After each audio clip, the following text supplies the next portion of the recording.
నివసిస్తున్నాయి. ఒకరోజు వేటగాడు ఆడపావురాన్ని బాణంతో కొట్టి చంపాడు. అది చూసిన మగపావురం తన నివాసమైన చెట్టుపై దుఃఖంతో ఉన్నది. ఆ సమయంలో గాలివాన వచ్చింది. ఆ వేటగాడు పావురమున్న చెట్టు కింద చేరి చలికి వణుకుతూ ఆకలితో బాధపడుతున్నాడు.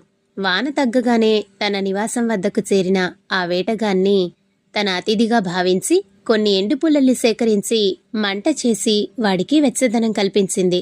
ఆ వేటగాడు ఆకలితో బాధపడటం చూసిన ఆ పావురం ఆ మంటలోకి దూకి వాడికి ఆహారంగా మారింది. తన ఆడతోడును చంపిన వాడైనా తన నివాసం వద్దకు వచ్చాడు కనుక వాణ్ణి తన అతిథిగా భావించి తన ప్రాణాలను సైతం త్యాగం చేసి మరీ ఆకలి తీర్చింది ఆ పక్షి. ఈ సంఘటనను శ్రీరాముడు విభీషణుడు తనను శరణు కోరి వచ్చినప్పుడు విభీషణునితో స్నేహాన్ని వ్యతిరేకించిన వానర వీరులతో చెప్తాడు. ఒక పక్షి తన భార్యను చంపినవాడు తన నివాసం వద్దకు వచ్చి ఆకలితో బాధపడుతుంటే అతిథిగా